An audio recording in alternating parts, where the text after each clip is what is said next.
नमस्कार दोस्तों, आज की कहानी है बिना दहेज के आई बहू। बहू बिन दहेज के आती है तो उसे घर के रिश्तों में प्यार, अपनत्व की जगह अक्सर कड़वाहट ही मिलती है। प्रिया की भी यही कहानी थी। प्रिया ने रमेश के लिए चाय लाकर मेज पर रख दी और चुपचाप मेज के पास पड़ी कुर्सी पर बैठ केतली से प्याले में चाय डालने लगी। रमेश ने प्रिया के झुके हुए मुख पर दृष्टि डाली। लगता था वह अभी अभी रोकर उठी है।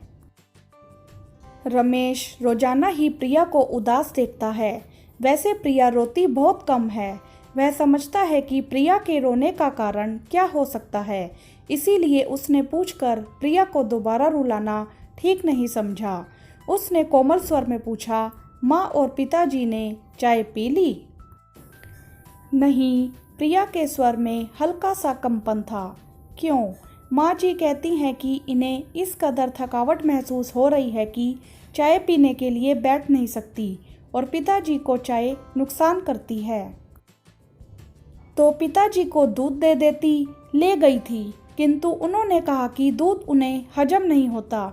रमेश चाय का प्याला हाथ में लेकर माता पिता के कमरे की ओर जाने लगा तो प्रिया धीरे से बोली, पहले आप चाय पी लेते, तब तक उनकी थकान भी कुछ कम हो जाती।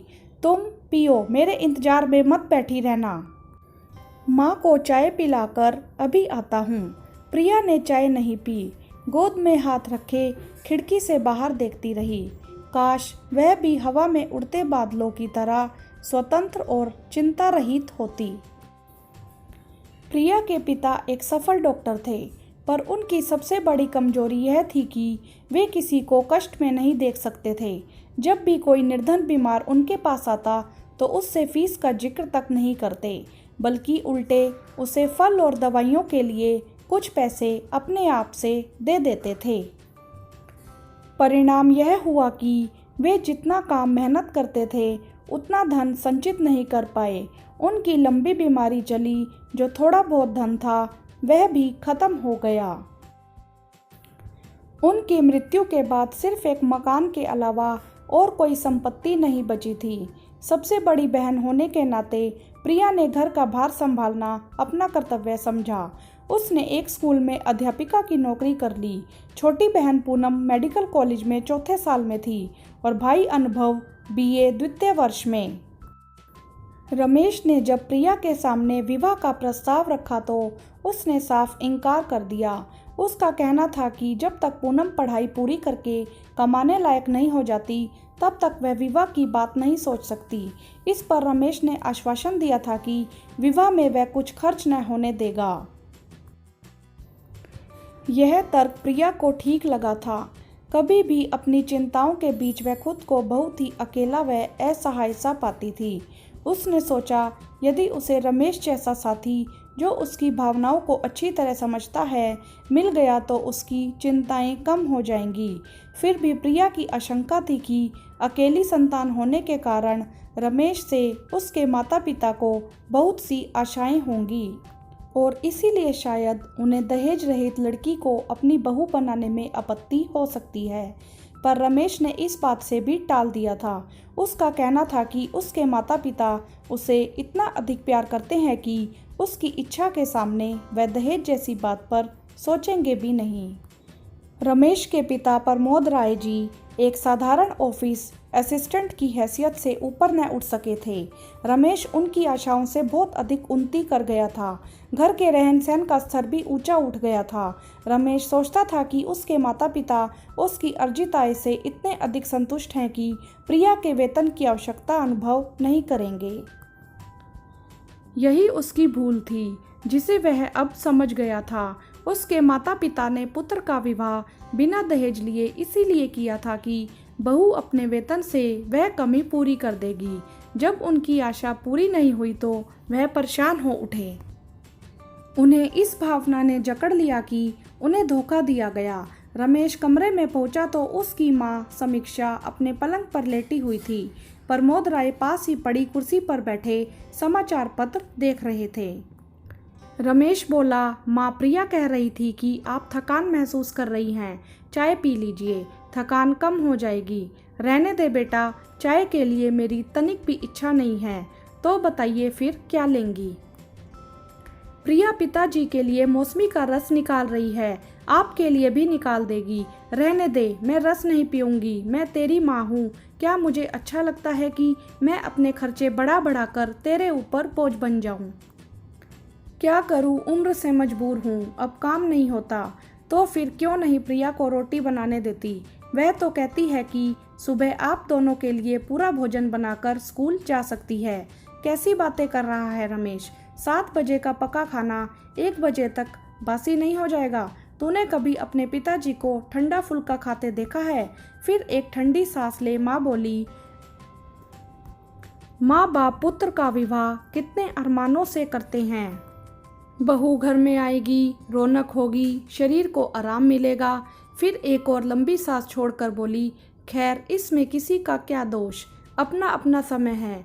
श्याम सुंदर लाल जी 25 लाख रुपए नकद और एक गाड़ी देने का वादा कर रहे थे। कैसी बातें करती हो माँ? जो लड़की इतनी रकम लेकर आती, वह क्या आपके लिए रस निकाल कर देती? कार में उसे फिल्म दिखाने और शॉपिंग कराने में ही मेरे आधे से ज़्यादा वेतन खत्म हो जाता। ऊपर से उसके उल्हाने सुनने को मिलते कि उसके मायके में तो इतने नौकर चाकर काम करते थे। और माँ, यदि मेरा विवाह अभी नहीं हुआ तो क्या होता? यदि प्रिया कुछ नहीं लाई तो वह अपने ऊपर भी कुछ खर्च नहीं कराती। तुमसे इतनी बार मैंने कहा है कि नौकर रख लो, पर तुम्हें तो नौकर के हाथ का खाना ही पसंद नहीं।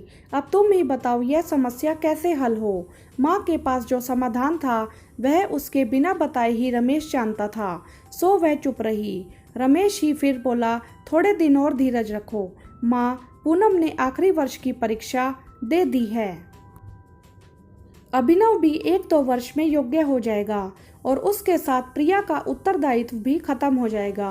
वह नौकरी छोड़ देगी। अरे, एक बार नौकरी करके कौन छोड़ता है? फिर वह इसीलिए धन जमा करती रहेगी कि बहन का विवाह करना है। रमेश हंसकर बोला, इतनी दूर की चिंता आप क्यों करती हो माँ? पूनम डॉक्टर बनकर स्वयं अपने विवाह के लिए बहुत धन जुटा लेगी। मुझे तो तेरी चिंता है, तेरे अकेले के ऊपर इतना बोझ है। मुझे तो छोड़ो, इन्हें तो फल इत्यादि मिलने ही चाहिए, नहीं तो शरीर कैसे चलेगा। तभी प्रिया 2 गिलासों में मौसमी का जूस लेकर कमरे में आ गई। रमेश हंसकर बोला, देखो माँ, तुम तो केवल पिताजी की आवश्यकता की बात कह रही थी, प्रिया तो तुम्हारे लिए भी जूस लेकर आई है, अब पी लो। प्रिया ने इतने स्नेह से निकाला है, नहीं पियोगे तो उसका दिल दुख जाएगा। इस प्रकार की घटनाएं अक्सर होती रहती हैं। माँ का जितना असंतोष बढ़ता जाता है, रमेश का पत्नी के प्रति उतना ही मान और अनुराग विवाह के पश्चात प्रिया ने एक बार भी सुन सुना कर नहीं कहा है कि रमेश ने उसे जो आश्वासन दिए थे वे निराधार थे। उसने कभी यह नहीं कहा कि रमेश के माता पिता की तरह उसके माता पिता ने भी उसे योग्य बनाने में उतना ही धन खर्च किया था। तब क्या उसका उनके प्रति इतना ही कर्तव्य नहीं कि वह अपने भाई बहन को योग्य बनाने में सहायता करे? वह तो अपने सास ससुर को संतुष्ट करने में किसी प्रकार की कसर नहीं छोड़ती।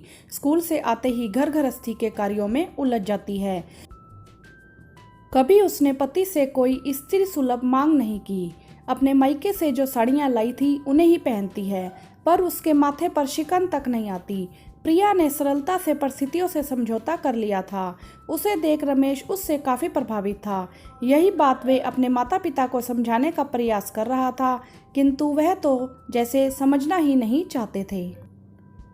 वह घर के खर्चों को लेकर घर में एक अशांत वातावरण बनाए रखते, केवल इसलिए कि वे बहू को यह बतलाना चाहते थे कि वह अपने भाई बहन के ऊपर जो धन खर्च करती है वह उनके अधिकार का अपहरण है।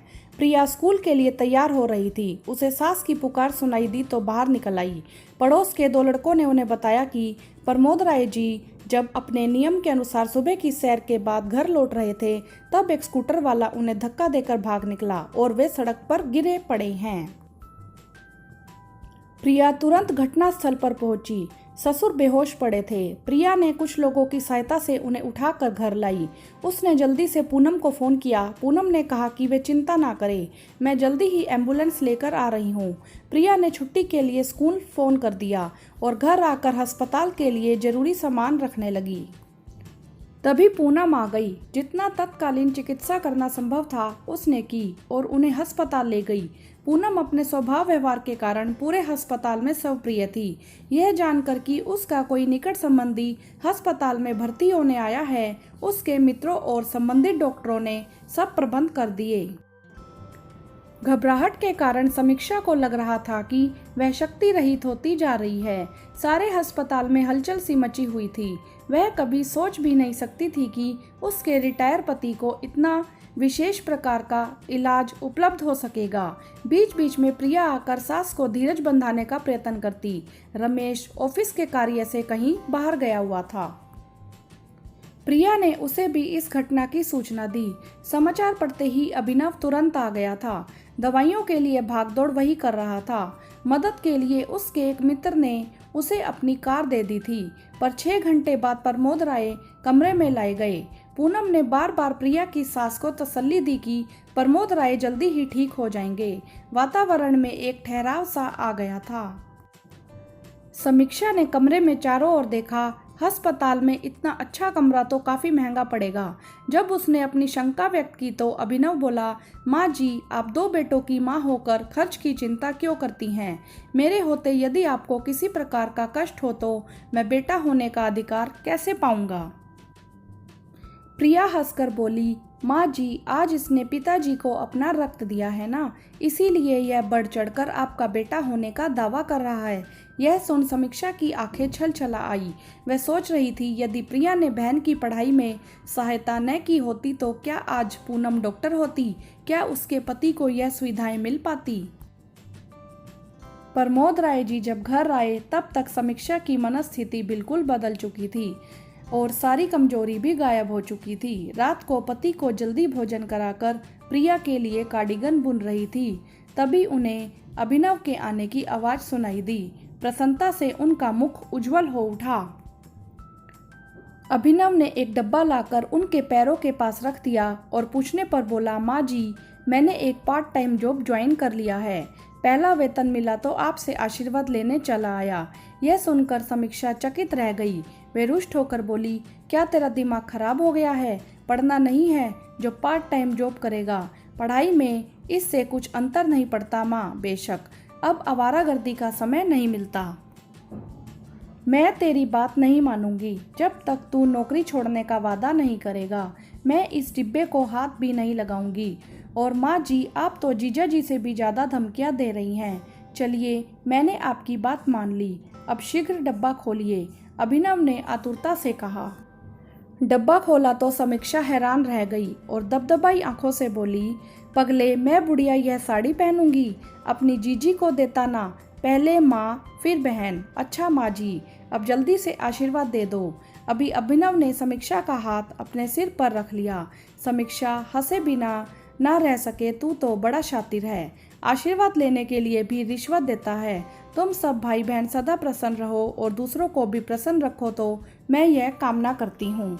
कहानी पसंद आए तो वीडियो को लाइक करें, शेयर करें, चैनल को सब्सक्राइब भी करें। धन्यवाद।